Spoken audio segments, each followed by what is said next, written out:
just waiting. I keep waiting, seeing people walking up the pathway, and then I think I'll just wait till they come in, and then somebody else starts to walk up. But I'm going to reward you all for being here on time. I'm Rebecca Rabineau, director of the Menil Collection, and it is our great, great honor to have you all here with us this evening for this most amazing of talks, and I think it is just an honor to Fred Baldwin that you all braved possibly flooding roads and hurricane gale force winds to get here. We are working on an exhibition with the artists Alora and Calzadia, a show that will open this summer. They're based in Old San Juan, Puerto Rico, and so we just sent them an email asking if they were okay, because as you've all seen, there's a hurricane barreling towards them. And Jennifer just wrote back and she said, we're absolutely fine. It didn't even rain in Old San Juan, and I'm looking out my window seeing trees almost sideways. So thank you for joining us. We are here in anticipation of hearing from Fred Baldwin, who was born in 1929 in Switzerland, and as he said, was raised all over the world. When he was 26 years old, he went down to the south of France, and there he met someone he considered a father figure, Pablo Picasso. He didn't have an introduction, or at least not one that he felt confident about. And it seemed that from that moment, Fred came up with a really inspiring four-step plan for life. Number one, he said, dream. Number two, imagine. Number three, overcome your fear. And four, act. And act he did. Fred then took on an extensive career over the next few decades, and his work has been featured in Life, National Geographic, Geo, Stern, Sports Illustrated. He traveled around the world making what he referred to as picture stories, at times at great personal risk to himself, chasing polar bears in the Arctic, hooked marlins in the sea, and also reindeer herders in Lapland in Northern Europe. In the early 1960s, Fred documented the civil rights movement as a volunteer photographer working with Martin Luther King Jr.'s Southern Christian Leadership Conference. His journeys are chronicled in his new book, Dear Mr. Picasso, A Love Affair with Freedom, which draws on his personal diaries that Fred kept over the years. The last two chapters of his book introduce Fred's work with his longtime collaborator and life partner, Wendy Watrous, who is here with us tonight. Fred and Wendy have lived in a Menil-owned bungalow since 1980, and they have said that they are in Houston thanks to the Menils. In 1983, along with Petra Bentler, Fred and Wendy founded the Houston-based photography biennial FotoFest, and I know that a number of you are with us today, so thank you. And currently, Fred and Wendy are editing a documentary film titled Low Turn Row about their works in Grime County in the 1970s. Fred is an extraordinary person, and as you read his book, you will get a sense of just how special he is. Yesterday, I received an email from someone who was almost finished with the book, and this person, totally unsolicited, wrote to me, he has to be one of the most extraordinary people of our time. And so with no further ado, I'd just like to thank the Anchorage Foundation for their general funding of the Menil's public programs this season. As you know, everything that the Menil does, access to our art buildings, our green spaces, and our programs are always free to the public. If you would like to help support these kinds of programs, I encourage you to become a member, and there are materials up at the front desk. Feel free to take a brochure on your way out. Also at the front desk are signed copies of Fred's book, which will be available for sale after his talk. An extraordinary talk by an extraordinary man, and we welcome you, Fred Baldwin.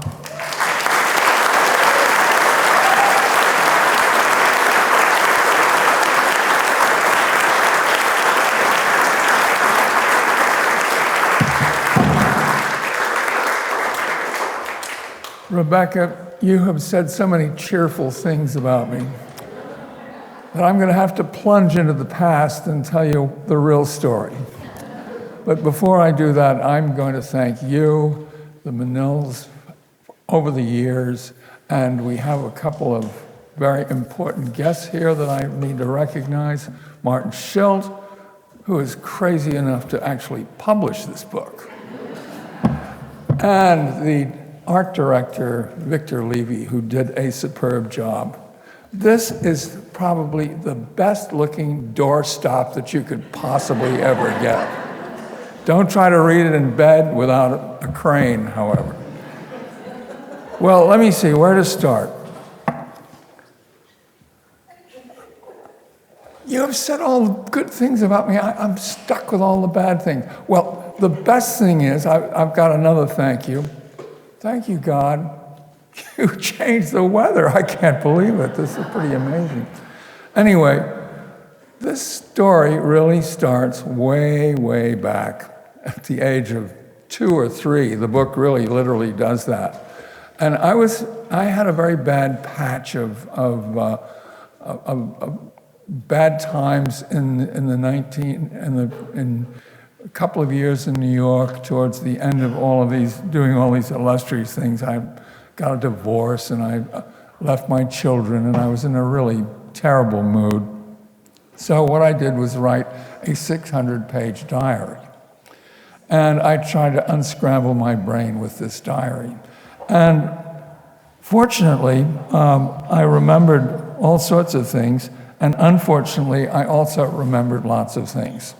I remembered all the little girls starting at the age of 4 that I was thinking about. My nurse, actually, my earliest memory of my nurse is a shower cap. So this must have happened when I was 3 years old, and she was very good looking. She was a German nurse, and something must have happened in that shower that put that indelible memory into my head. And it starts the whole process of all these little girls that I described. Anyway, you'll find them on page God knows what. The other side of the story that's very important to get across to you is that I was a complete disaster academically for a number of years. Maybe forever, but it all started because I have a very bad memory. And so when I was hauled off to a fancy boarding school called St. Mark's in Southborough, Massachusetts, I couldn't remember a thing. And of course, if you went to English class, you were supposed to memorize poetry. And you were supposed to memorize Latin verse. And you were supposed to memorize this and memorize that, and I never could remember anything. And every year, the 3 years I was there, I would walk out to the bulletin board once a week, and there our grades were posted. And there I was, Frederick C. Baldwin, FFFFFF. I was not an apt student. However, I had a wonderful English teacher who was a little bit crazy, and he lasted about as long as I did. They finally got rid of him because he was too good. And he encouraged me to write and draw pictures. So what I did at the age of 13, where it was a all-boys school, and I lived on a farm at that point in my life in Virginia that had nothing female on it, that didn't have feathers or 4 legs. And so as little boys sometimes are in those early years, a very frustrated little fellow going to St. Mark's School. But I decided that with my English teacher's encouragement, he said, you know, what you should do is maybe write. Maybe you should learn to write. And I don't know why he came to this conclusion, but I took his advice. Of course, I twisted it around. So what I did was I wrote to 6 little girls who were the sisters of my classmates and who I had never met in my entire life, and I would write them letters every week. But in order to get them to write me back, I had to make the letters funny. So I did this in 2 ways. I don't have any idea. I don't have any of those letters, whether they were really very funny, but I made little drawings in those letters. And that kicked off something at St. Mark's that never completely died. So when I got kicked out of St. Mark's and went to Woodbury Forest, this continued. I did a little painting, and I liked Woodbury Forest. It was a nice school, and it was a humane kind of place. And there I took step 2. I had been living in so many different places during my life. When my father was a diplomat, but he died when I was very young, but we still kept moving around. We'd go someplace different every summer and sometimes in the winter. And by the time I was 11 years old, we had moved I lived in 22 different houses. So I was a young man who had to learn to readapt to conditions wherever I went, to my peers, to little boys and little girls if I could find them. And this was a learning experience. I became very, very adaptable, apparently. I figured this out years later. And so anyway, at Woodbury Forest, I then realized that in order to be popular, I had to be funny. So I started experimenting with trying to be funny. Except the experiments went a little too far.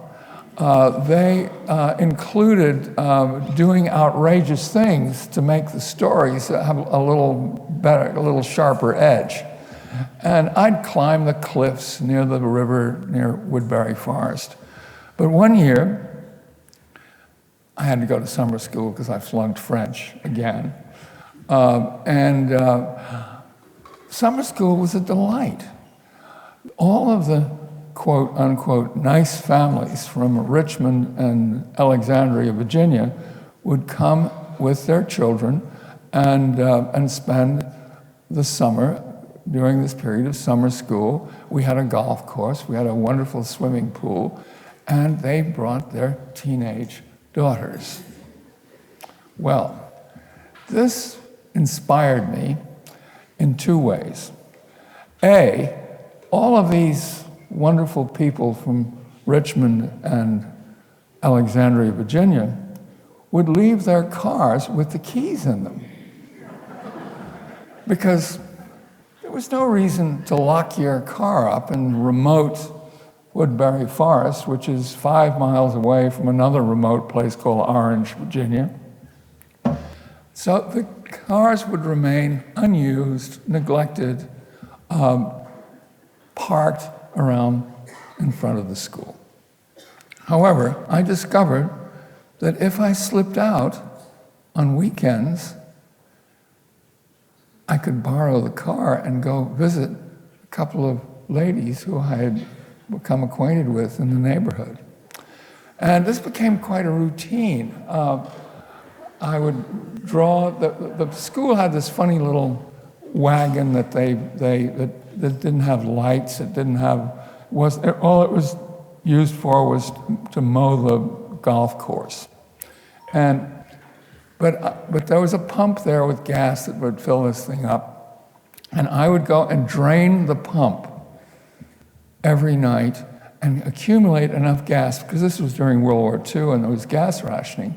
And so I'd accumulate enough gas to be able to put some more gas in the cars so that I would not deplete them, the supply, these nice cars that I was borrowing. Anyway, fall rolls around and I return to school, and by then I had developed a relationship. This was most unfortunate because my transportation was killed. The relationship consisted of a very pretty 17 or 18-year-old girl nearby, and she worked in the school post office, actually. That's how I met her. And so I decided that I needed to go and visit her. But there wasn't a proper vehicle to do this with, except this dilapidated, weird machine that had no lights and no license plates and not much of anything else, but it would run. And I stoked it full of pilfered gas and went off to see my new lady friend. I got there, we had a romantic evening. I was able actually to put my arm around her because we were sitting in the living room and her parents were in the bedroom next to her. listening in. It was very romantic and pretty heated for me, but it was not exactly a high-level affair at that point, or for any point. However, when I left, I had miscalculated and I ran out of gas near Orange, Virginia. And it was raining.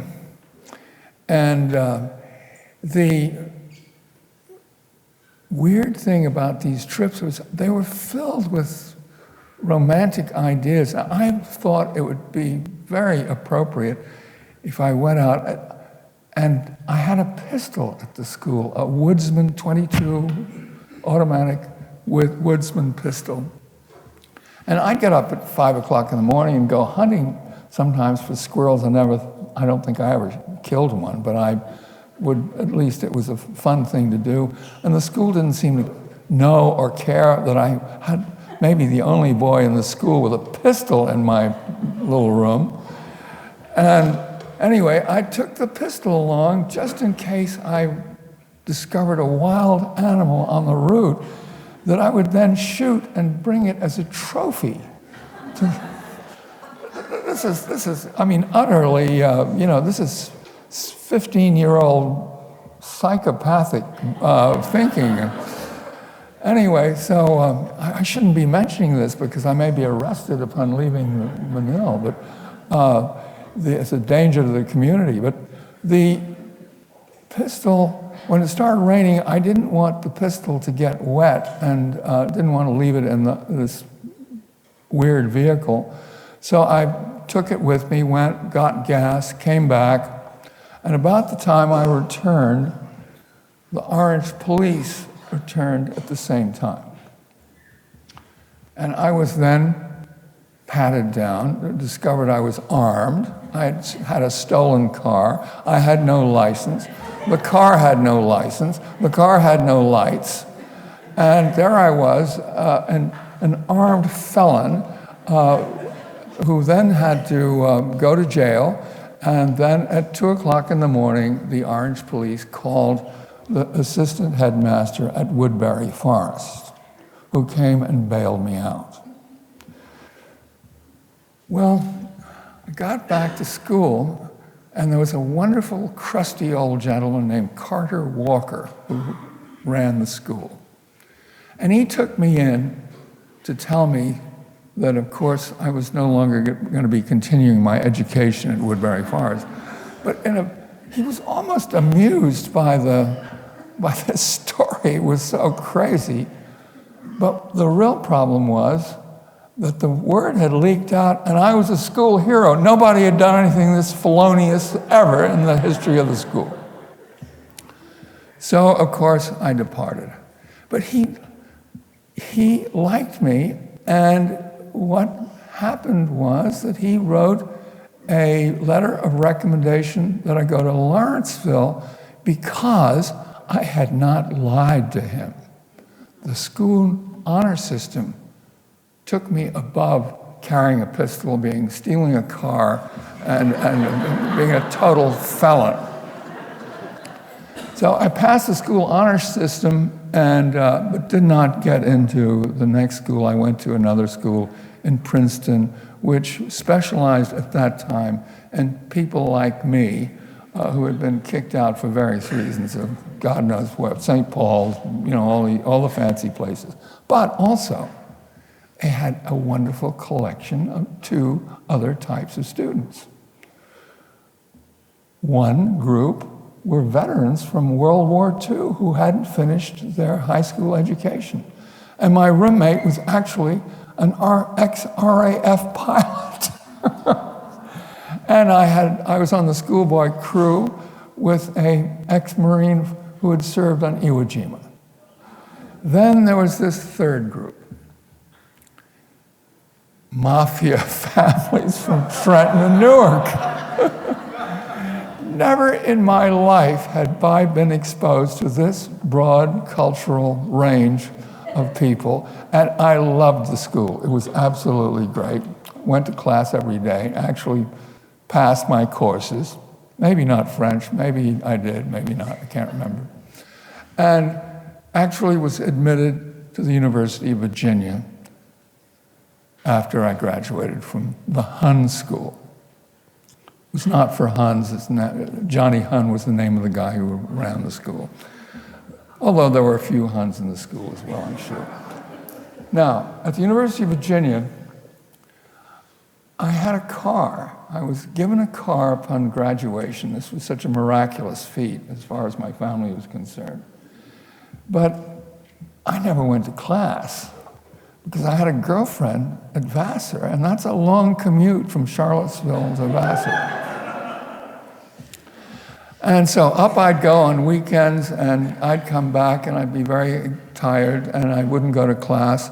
And eventually, I had an opportunity to go to summer school and take all my courses over again. But instead of doing that, I went to Portland, Oregon with a friend of mine, and we went out and spent the summer. I was working in logging camps, which was great fun, and I had a girlfriend out there, and it was terrific.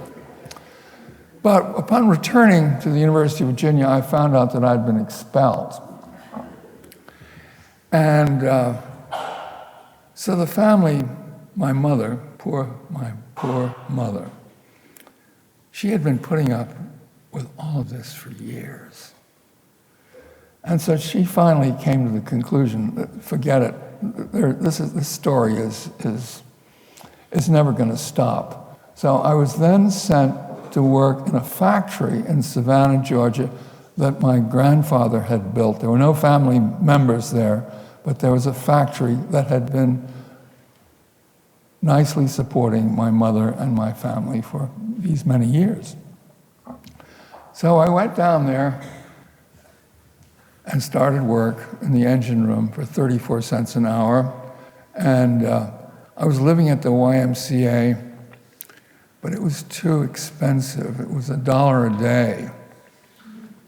So I found a place where I could live for $15 a month. And it was a little damp. My shoes turned green.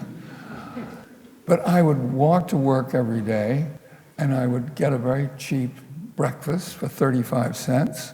And I started saving my money to make my first bound out of Savannah, Georgia. And this was a social leap, an automotive social leap, I'll call it. I saved up my money, and I bought the first sports car ever to be seen in Savannah, Georgia. It was a terrible car, a real piece of junk, but very sexy. It was right-hand drive MGTC, if any of you know about cars. This is probably, it's a modern antique, was what it was. Nothing worked very well on it, but it was very, very snappy looking. The picture appeared of me as a car in the paper and so forth and so on. And I was stumbling along socially with no money, of course, and there would be a place that I could go on weekends called the DeSoto Hotel, and I'd have enough money for 2 beers for Saturday night. But frankly, what was happening to me were 2 things in Savannah, Georgia. A, I learned how my family had gotten along so nicely all these years. We had been exploiting black and white labor, starting with all these other people and winding up with me for 35 cents an hour. So that was a bit of a shock. But those workers could have been horrible to me. My uncle actually ran the place. He didn't live in Savannah. He lived on an island near Charleston on a plantation. And he'd come over once a month and give me a good meal. But these workers could have killed me. I mean, here's the scion of this apparatus that's keeping me in semi-bondage. But I knew that if I stayed there for the rest of my life, I'd eventually be president of this company. But that was a thought that just absolutely did not appeal to me whatsoever. And I was saved. It was good luck. The North Koreans were kind enough to invade South Korea. And I joined the Marines and got the hell out of there. Now that's where the other part of this story starts. I can illustrate this part. I think I can. I volunteered for the first replacement draft to go to Korea because I really wanted to see something different. I wanted to see action. This was only a few years after World War II, and young people were oriented in a very different way than they were after Vietnam and all of the other horrible wars that we've had in the last 20, 30 years. But anyway, I wanted to be in action, and I got my wish. Now let's see, that's me, okay. Then what happens if I push this button? This was actually me there on the left. And this was actually photograph taken in a truck as we were moving from Ham Hung north to the Chosin Reservoir. I don't know how many of you are up on your history of the Korean War, but the Chosin Reservoir turned out to be an unmitigated disaster.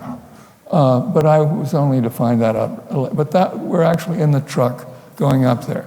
Now, prior to going to Korea, I bought an Argus C3 camera because I didn't know how to operate it, but it looked like a Leica, and it was cheap, so I bought the Argus C3 camera, and these pictures were taken with the Argus C3 camera. Okay.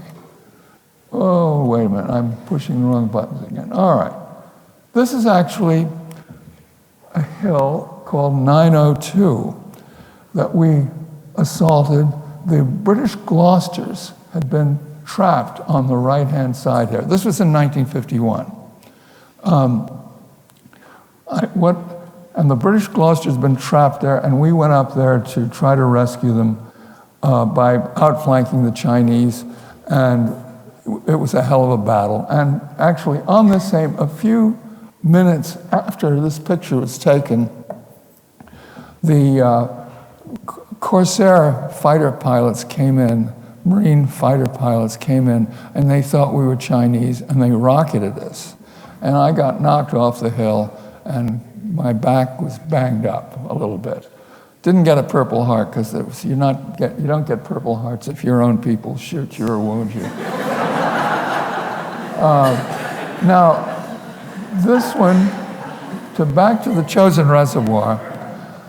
The Chosin Reservoir, we were trapped there, the 1st Marine Division was trapped there, 54 miles behind enemy lines. I was in Item Company, 3rd Battalion, 1st Marines, and the temperature was not favorable to outdoor living.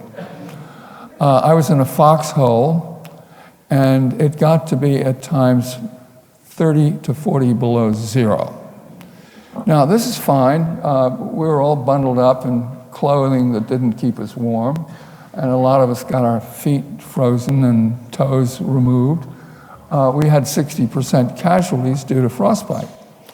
And, but what did happen, which was even worse for me, I dare not go into the details, but this is important. At the Chosin Reservoir, under those conditions, I came down with dysentery. And it almost killed me. Because when I went in to the medicos, to the tent, which was filled with wounded Marines who had just come in, we had a huge battle up there. And I did not have the heart to say, well, do you think you could give me something for this little problem I have with my diarrhea? And I didn't take the pill or whatever they were going to give me. Huge mistake. Anyway, we pulled out of there, and I eventually survived, and I learned what it's like to almost freeze to death, because that's what almost happened. Now that's 902. Oh, these are the little illustrations I put in letters that I sent to my mother. That's me. Can't remember what. Oh, this is me getting a letter from home when I suddenly feel very important, and that's the little drawing I made okay, that's another one. Okay. What happened after the Marine Corps was I went to Paris and did absolutely nothing useful for 9 months. I walked all over Paris. I learned what it smelled like. I knew where to get all those little books on the Seine, those places. There were treasures of possibility in Paris, and I sniffed at them all. And I had a girlfriend there who was very attractive. She'd gone to Vassar, just graduated. But I also discovered that I was deemed by girlfriend and others she was associating with. She was hanging out with people like George Plimpton at the Paris Review, and she was pretty sophisticated. And I was pretty good on storytelling about killing people. I was very articulate on that subject. But I was deemed after a certain amount of time credible, possibly, heroic, maybe, cute, yes, but ignorant. So I did not maintain that relationship, and it occurred to me that what I really needed to do was to get myself away from Paris and go back to the United States and go to college and start all over again, which I did. I went to Armstrong Junior College in Savannah, Georgia, the only place I could get into. And I actually went to class every day. And I actually did my homework. And I actually read the books. And I actually had 2 wonderful professors there. And I won a scholarship to Harvard. So that was nice, except what I really wanted was to be in something a little more challenging. I mean, I was a little older, I had had some experience in life, and I wanted to be in New York. So I transferred and I went to Columbia. And this is where this story starts. I had, in Paris, of course I knew about Pablo Picasso. And I had gone to the museums and I had become interested in art, not seriously, but as a person who wandered by places that showed good art, I would wander in and partake. I was not a scholar by any means, but I certainly knew about Pablo Picasso. One of the things I knew about him was that he was irresistibly attractive to women. Number 2, which was really important for me, he made up his own rules about the way he conducted himself. He evolved and re-evolved and evolved again. That I could tell. And so he sort of became my imaginary father, my own father having died when I was 5 years old. And he inspired me in terms of just, when I got to Columbia, I would go to MoMA every weekend and look at all of the paintings, and particularly the Picassos I was interested in. And I decided that what I needed to do was to visit my imaginary father. Well, there was only one problem. I didn't know Picasso, and he didn't know me, and I didn't know anybody who knew Picasso. I had not studied anything of consequence about Picasso. I had not studied anything of consequence about modern art. But I decided that anybody who could be this attractive to so many women and lived in the south of France and did what he did with his art, I needed to meet him. I needed to find out what the secret was. Well, this is an outrageous thing to even think about doing. But I went to France, and my grandmother had died in the meantime. She left me, I think, 1 million lira, which is about $2,000.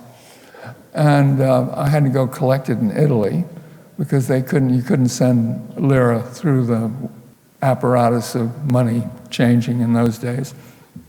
And so I headed south, and I went to a place called Vallauris, went to the little Picasso museum there, and talked the director of the museum into giving me his address in Cannes. So off I went. And I had bought a little cheap third-hand Hillman Minks car in Paris. And so I drove to Cannes and found his doorstep and rang the bell and was informed by the concierge that Monsieur Picasso was not in. When would he return? Tonight, perhaps. I returned tonight. And the next day, and the day after that. And this went on for 3 days. Except I was running out of money, and I had one baguette left and a half a bottle of Beaujolais and a piece of cheese, and that's what's going to have to sustain me till I got to Italy. So I had to do something drastic. I had purchased a book of his in Paris with his drawings in it. And looking at the book, it suddenly dawned on me that Picasso had this outrageous sense of the ridiculous, this outrageous kind of attitude, this whole thing, this macho beasts that came and would be clawing at these beautiful naked women, that there was something there that was so ridiculous and so humorous that if I could figure out how to touch that chord in Picasso, I might be able to figure out how to see him. How to do that, though, is the next question. So I decided to do the most absurd thing that I could possibly think of doing. I wrote him a letter. And there it is, with my own illustrations in French. And I got some help from the lady at the museum in Valais. And I sent that letter in on the 3rd day, or maybe it was the 4th day. I had had no luck seeing him. And 2 minutes later, this young woman came to the door. Où est l'Américain? C'est moi. Picasso wanted to see my beard, because I had talked about my beard in this letter. Except I didn't have a beard, which he was very quick to point out to me. I said, Monsieur Picasso, I have a beard, imaginary beard that goes down to here. And he started laughing. He thought that was so funny. He said, well, you can spend the day here. Okay. So I took these pictures of his studio. That's me, that's Picasso. That's a poet that he was working with. That's Picasso with his paintings. Now, one of the interesting things that happened, this film all went bad after I'd taken it in 1955. And I'd rediscovered it in the 1970s, I think it was almost 200. But the anscochrome had faded. But actually now the film was much more interesting than it had been before. I really liked these aberrations that I'd created. This was the studio. And there he is sitting, and that's Maya, and that's his last wife, Jacqueline, on the left. And that's the end of the Picasso story. Now, there is a slight shift here, you'll notice. How are we doing on time? You've been there half the night. Am I taking too long? All right. So what happened was I graduated from Columbia, and prior to this experience with Picasso, I had been petrified about graduating because I didn't know how to do anything. I had not been trained to do anything. I had taken literature classes. I had taken history classes. I had taken a few art classes. But I did not know how to do a single practical thing to make a living. However, after the Picasso experience, I went back to Columbia and actually, as you pointed out, I came up with the realization that I could do anything I wanted to do. And I had to follow my Picasso mantra. What I learned in 3 days trying to see him. Picasso did not teach me how to be irresistible to women. Picasso did not teach me how to become an extraordinary artist and re-evolve and evolve again. Picasso really didn't do anything except let me in his house. I provided the key to that entrance. Picasso allowed me in, and I taught myself.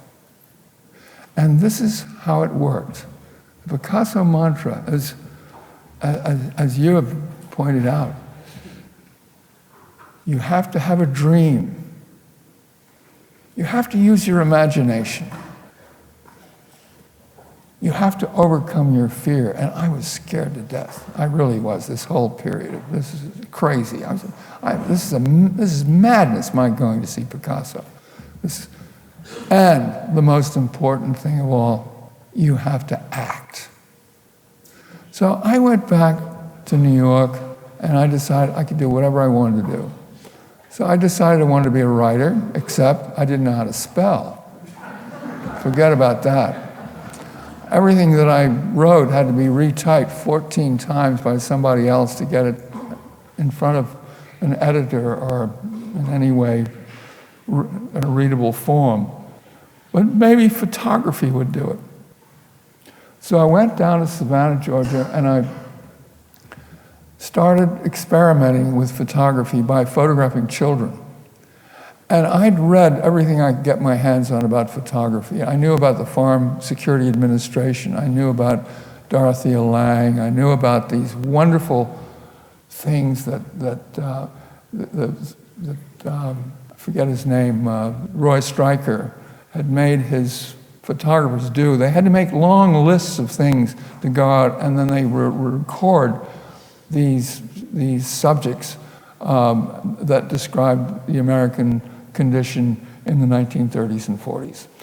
And so I decided to work something along those lines with children. It reversed it a little bit. I didn't give them the list, they gave me the list. I would ask them what they wanted to do for a day. Maybe they wanted to build a tree house. Maybe they wanted to fly a kite. Whatever it was, then we'd go out and do it, and I would photograph it. Go fishing. And nobody was taking pictures of children in that way at that time. So I started off very modestly, charging $40 for a photograph, and I'd take so many pictures that, at least 3 or 4 of them would come out. But gradually I learned, and I studied and worked very hard to get the photography worked out technically. And ultimately, I was making a lot of money. I was charging $400 in 1956, which was a fortune to take children's pictures. So I didn't want to do that for the rest of my life. So I went up to New York to check it all out and see what some larger brains than mine might think about this whole idea. So I went to two sources. One, I went to Magnum and talked to 2 photographers there, Magnum being the premier photo agency in the world at that time, and perhaps still is in some ways. And I went to see Steichen at the Museum of Modern Art. Steichen liked the photography, and he bought a picture for the museum, which was very nice. What I didn't show them was this work. This work was the result of just at the end of this tour of taking children's photographs, I decided I wanted to do an experiment as a photojournalist or a documentary photographer. So I read in the newspaper that there was a tobacco auction being held in this little town in central Georgia. And so I headed out to photograph the tobacco auction to see what would happen. On the way, I got to this place called Pooler, Georgia. Pooler, Georgia is a word that you say together. Pooler, Georgia has a connotation of total absurdity among the nice people in Savannah. Pooler, Georgia is where they live. Who knows who they are, but anyway, they had a traffic stop there, and they would arrest you for going 35 miles an hour, and for not going 35 miles an hour instead of 55 or whatever it was. But on this day I slowed down, but then I noticed that as I slowed down, there were all these cars lined up. Whoops, where are you? There you go. Oh, I don't know what's happening again. We have another mysterious. Oh, wait a minute. Oh, okay. So we have cars lined up with K, K, K, K written on them. What are all those Ks standing for? It's Knights of the Ku Klux Klan. So I stopped, and I think about getting my telephoto lens out, maybe shooting this from afar like this. But then I said, no, that's not going to work. I've got to figure out how to do this. So I went across the road, and I went up to the meanest looking one there, and I said in my fakest Southern accent, "You supposed to be all right if I took some pictures, y'all?" And they said, "You from Time Magazine?" I said, "No, sir."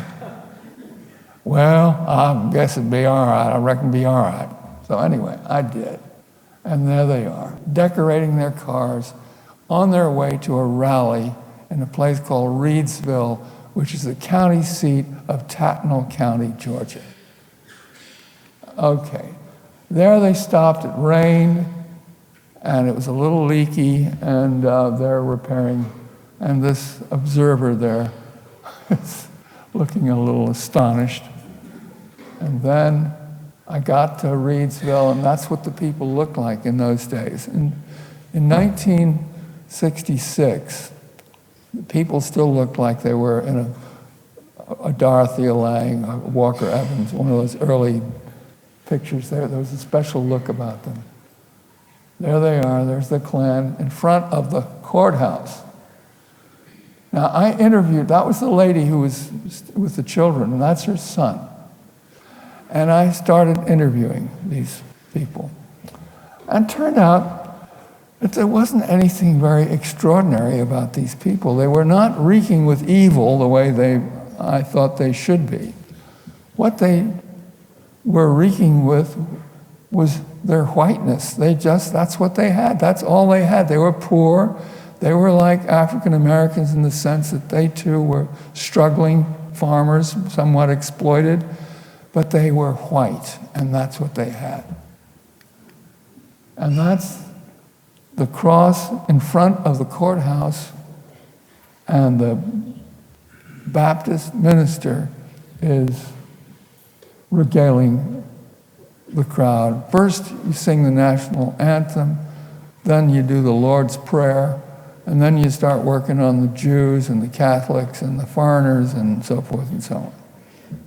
This guy was bedrock evil. And there they are again. I took this picture from the courthouse looking down. Okay. Now, the point of the story, showing you this, is when I went to New York and I saw Steichen, and I saw the Magnum people, I did not show them the Klan work. I didn't think it was any good. I thought there were too many errors. It was a little bit too soft. And this was a huge mistake. Had I shown that series of pictures to Magnum, they would have said, "Go move in with these people for 6 months or a year, get the story down. You made contact, you know them, you can get in there." and I missed that opportunity by sheer ignorance. Anyway, okay. So I took off for Europe. This is going to take too long. I've got to speed it up. And I went to Sweden. I'm going to speed it up a little bit. These are crazy stories, too. And I went up and I photographed a reindeer migration. This was up in a place I had to trek in down with a compass and a map 30 or 40 kilometers to find this place. Then I came back and I wanted to do something completely different. And I went and told the people at the Nobel Prize that I was a New York Times photographer, which was a complete lie. By the way, my career was built on lying, cheating, and stealing. Just in case you want to become a photographer, that's where you start. So anyway, what happened was I made friends with Mrs. Beadle. She's sitting with the king there. She is the wife of George Beadle, one of the Nobel Prize laureates. And there, George Beadle is showing me, looking up at me during the ceremony, showing me his prize. And they were wonderful people. They turned out to be great friends. And the introduction to the King of Sweden changed my life completely, because at this dinner, there were 3 photographers allowed in from the kitchen for 3 minutes during 3 periods during the dinner to take pictures. And we all pounded in, and after I was introduced to the king by Mrs. Beadle, I no longer had to go back to the kitchen. In fact, the American ambassador got the press attaché to come and help me by carrying my camera bag around. So anyway, there we go. That's 2 of the royal princesses. And then I decided to change my whole orientation. I wanted to see what it was like in the dark. So I traveled north, spent Christmas in the dark with a railroad worker way above the Arctic Circle.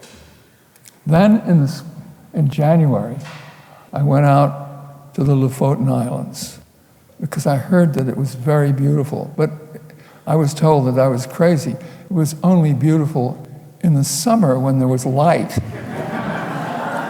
But I had a tendency to do things backwards, so I went anyway. And this is what I found. It was extraordinary. The light was coming back. These islands were rugged. They were extraordinary.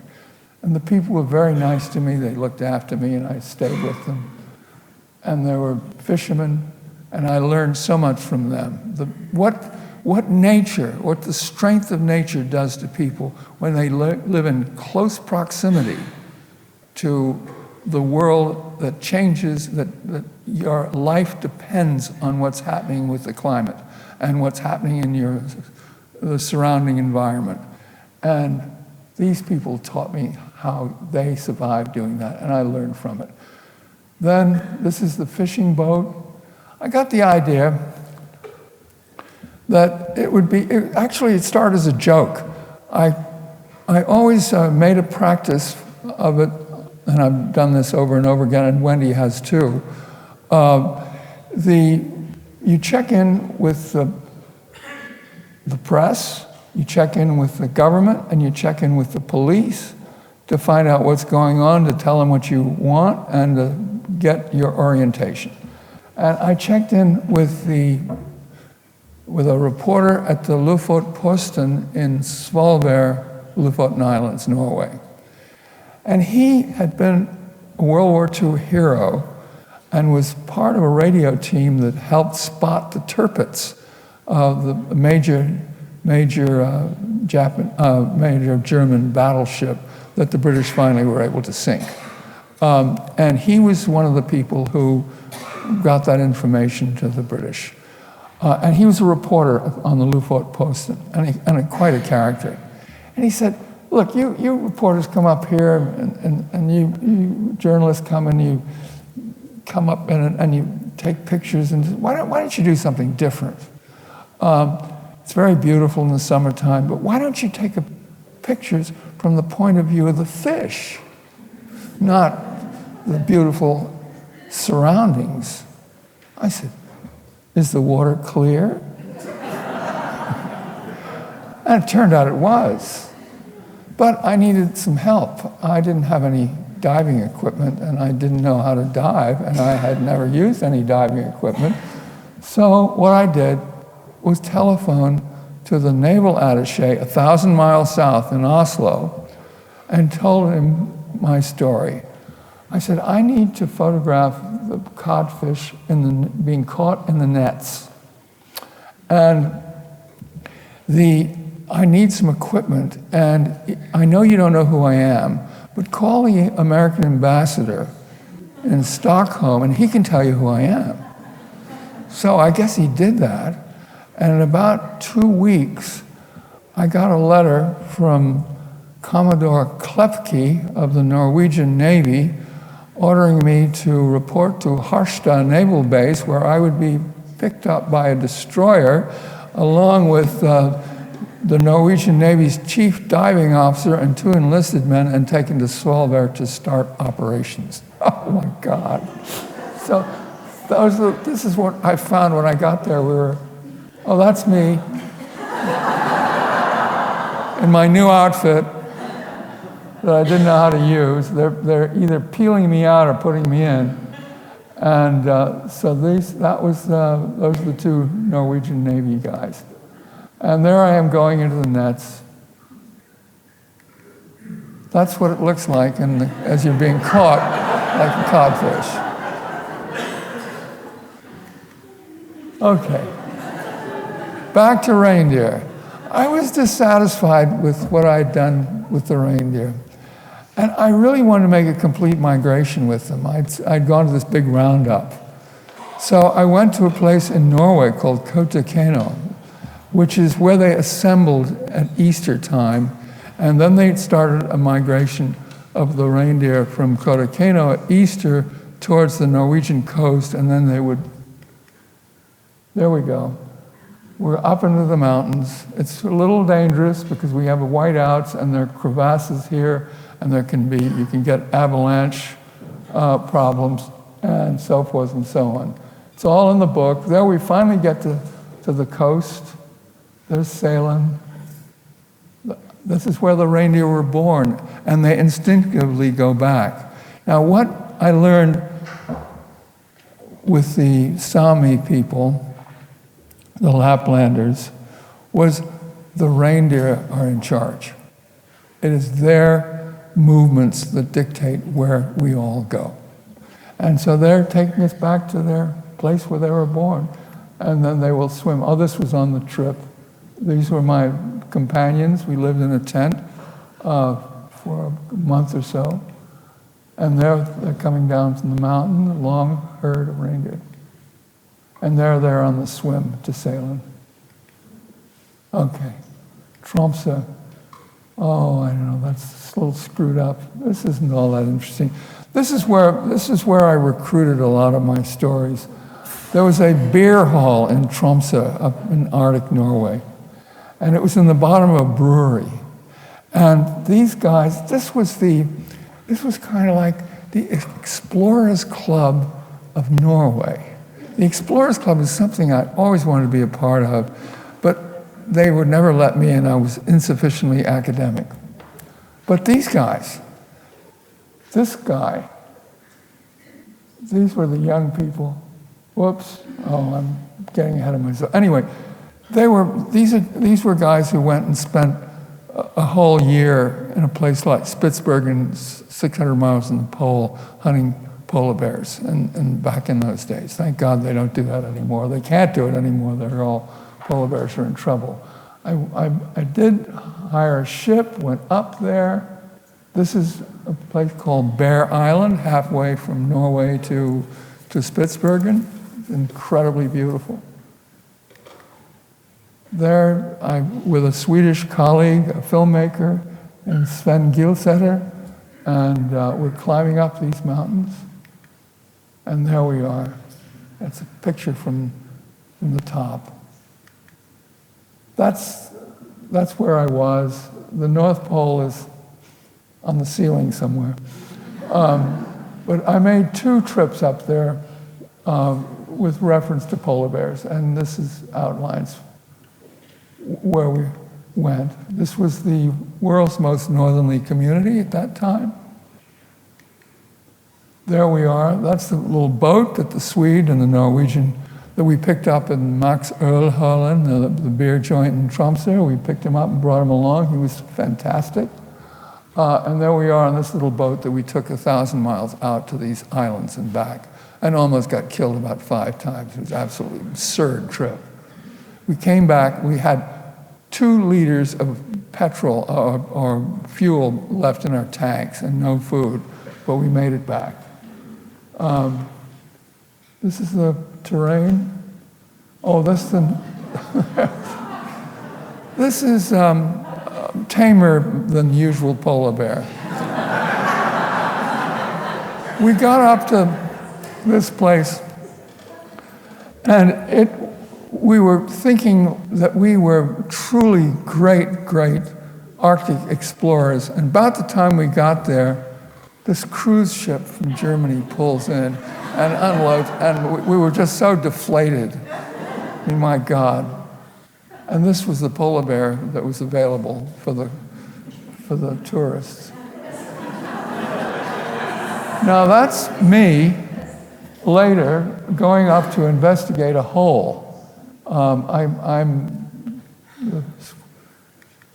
And in that hole, actually, I found a polar bear, and I removed myself very rapidly. Now, these were some of the animals we saw up in King Carl's Land. These were 5 bears that were cavorting around nearby. This is one up pretty close.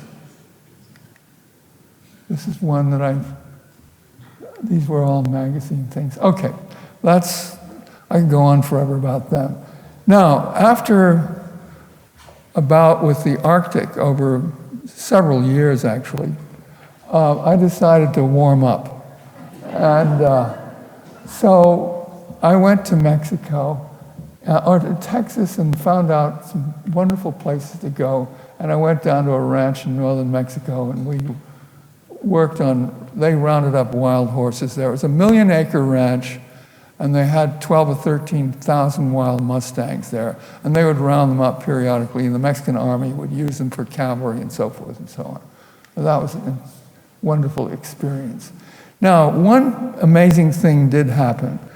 The vaqueros, young guys, they were paid about $12 a month, and they were not particularly fond of gringos. And I was very gringo. And so we would be sitting around the campfire at night, and they would want to sing. And I don't know any songs, and I'm very unmusical. So then they turned to me, and they said, "Ustad, sing, you know." And so I decided I had to do something. So what I did for them was I introduced them to the songs that I had learned by traveling with the reindeer herders. And they go something like this.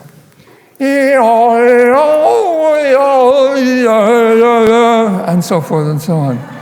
And then I instructed them to beat the pot with a spoon or a fork and the coffee pot and the different things that were sitting on the fire. And they had me doing this all night long. So the next day, I was no longer gringo. I was maestro. And they gave me the best horse they had, and we continued to do this. And I sold the story to Esquire magazine at some point. All right, let's see what else I've got. Oh, okay, next step in Mexico. In 1953, I met Hemingway in Havana at a bar, you know. Not that he would have remembered who I was 5 minutes after I met him, but we met. And then I read Old Man of the Sea, which is, of course, about marlin fishing, his fishing. And I decided I wanted to go and see Hemingway. And why? Well, first of all, I wanted to test myself, this extraordinarily macho writer, who I admired as an author, but also he was a certain kind of personality. And I basically wanted to test myself against this guy, with him. So I decided I had to do something to get his attention. So I did a story on marlin fishing and did the whole thing from underwater. And only with a snorkel, and you can't do this with tanks and so forth, it slows you down too much. And I damn near got killed. That marlin, in a frenzy, will put that spear right in you. I mean, they don't hunt that way, but that is what they can do. And so I worked on that. That's another marlin. It's just been hooked. And unfortunately, Hemingway, I finished the story and was going to go up to Ketchum, Idaho, and he killed himself. So that really, it was a terrible moment for all of us. Okay, back to the Arctic. I've overdone it a little bit in the Caribbean, so we're back up there. This time I've decided the underwater craze continues. I'm going to photograph polar bears from underwater. So I had a cage built, and this guy with the cowboy hat is from Texas, and he was a filmmaker, and the other people are scientists who I brought along because this expedition I had to do properly. The other one was a disaster. This time I had to have a proper ice-breaking ship, a full crew, and scientists, and funding to pay for all of this. And it's a long story on how I did that, but which I'll tell you some other time. But I did manage to raise the money, went up to Spitsbergen again with this crew, but there was one little problem. We didn't have trouble with devastating weather conditions. We had trouble with a drunken captain who remained more or less drunk for the entire trip. This was right out of port. He runs aground, and there we are. We haven't gotten 10 miles towards the North Pole, and there we are. However, there's a grave shortage of polar bears, but the ones that we worked with, we got close to. And we actually marked these bears with the drug shooting gun that we brought along, and we could measure them, and we could mark them, and we could check their blood and their radiation.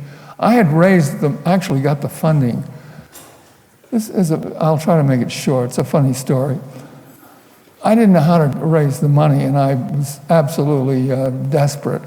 I had gone and gotten a nice letter from a wonderful scientist named Gene Odom in Georgia, who was an environmentalist, a very famous one, and it said, to whom it may concern, be polite to Fred Baldwin and be nice to him when he shows you this letter.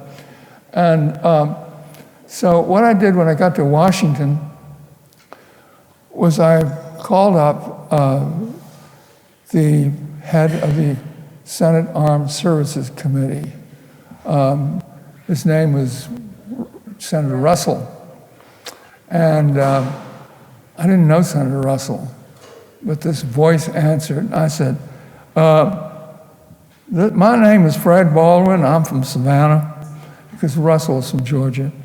And I said, I've been doing some research on what the Soviets are going to do up in Novaya Zemlya, and they're going to set off a bunch of atomic bombs, and I'm going to create an expedition which will make it possible for us to measure the radiation.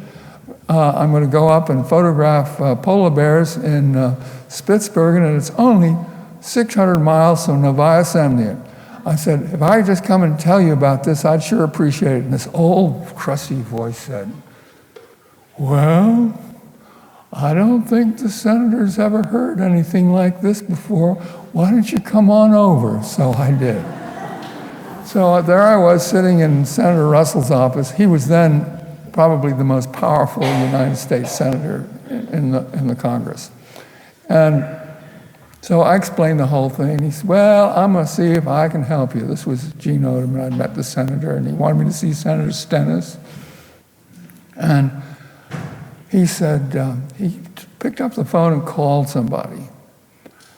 And he called somebody called Captain Anderson at the Pentagon.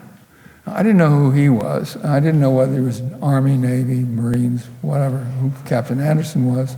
I thought maybe he's a relative of Lehman Anderson, who was the guy who was Russell's associate. And it turns out, so when the minute Captain Anderson heard Lehman's voice, he said, can he get over here on his own, or do we need to pick him up?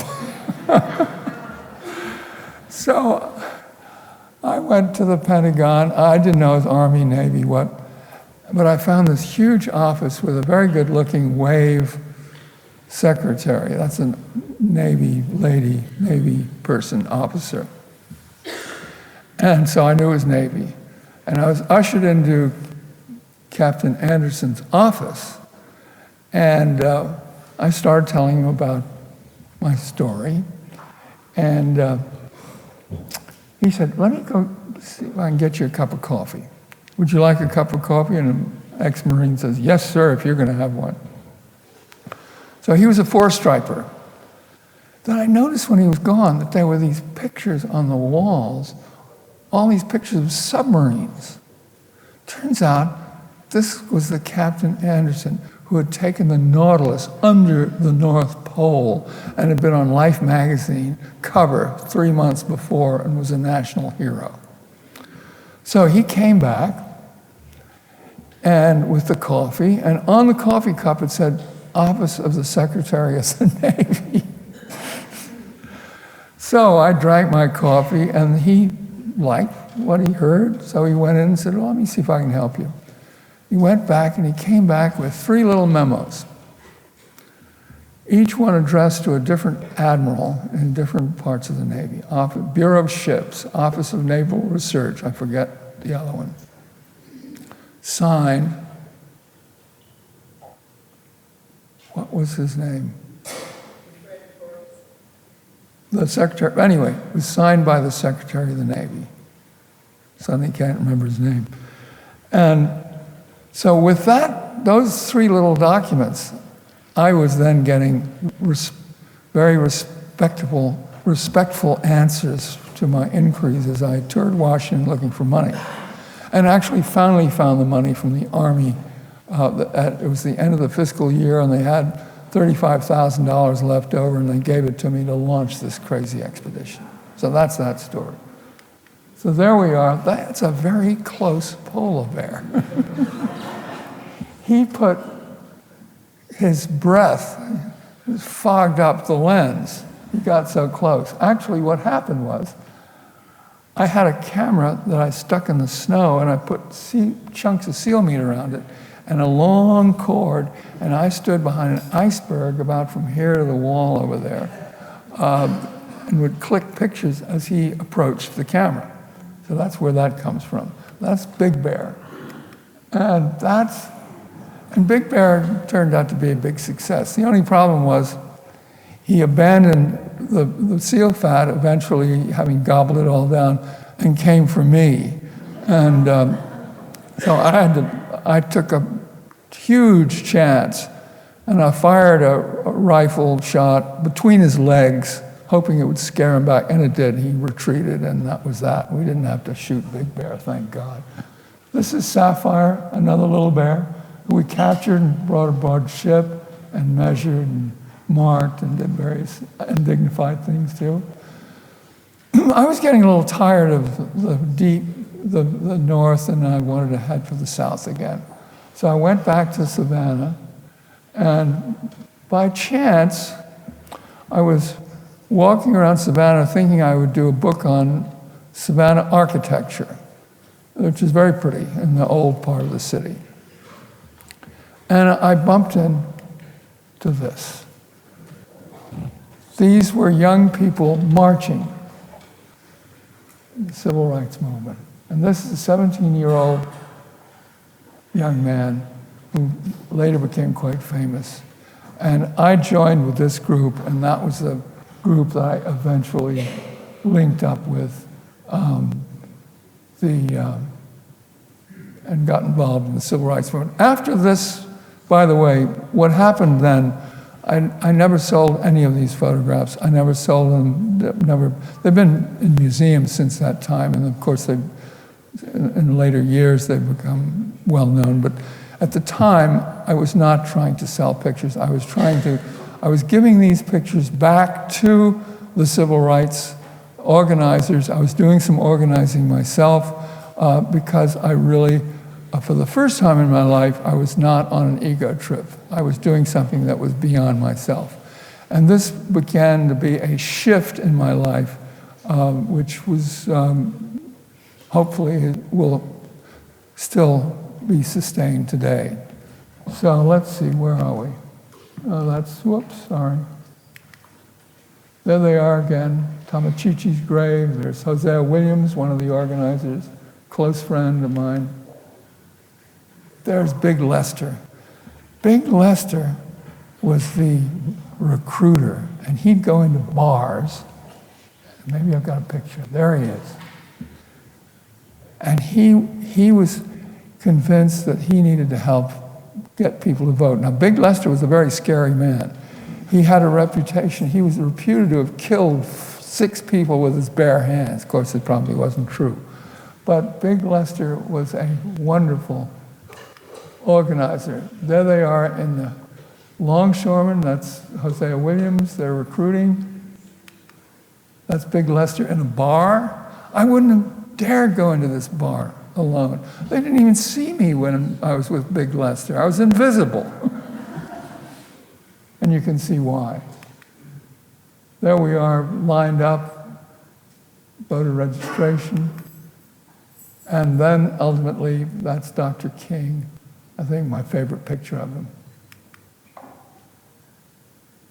And there he is. And there he is again. Okay. Now, what happened after this, I was looking very exciting on paper.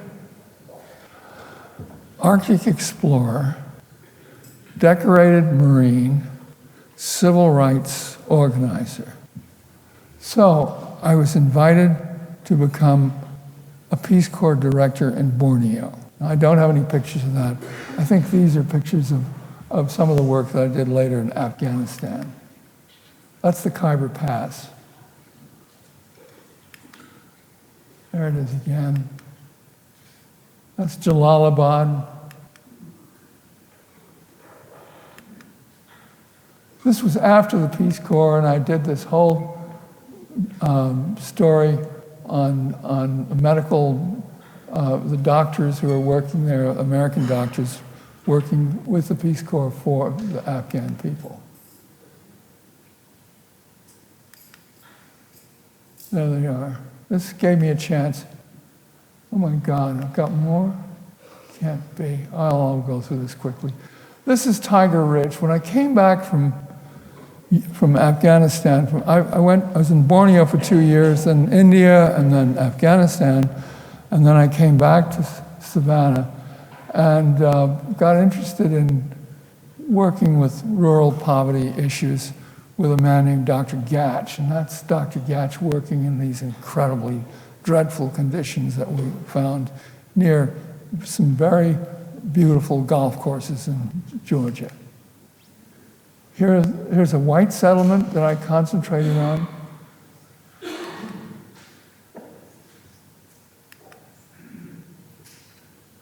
These are very spooky looking people because they had been inbreeding for 5 generations and lived in a swamp.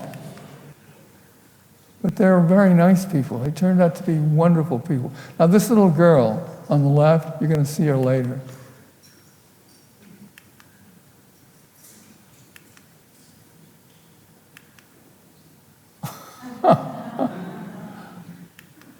There she is. So I worked there off and on for more than 10 years. And Wendy helped me do a story there at one point for a magazine. And there she is, Wendy. Now, none of this would be possible.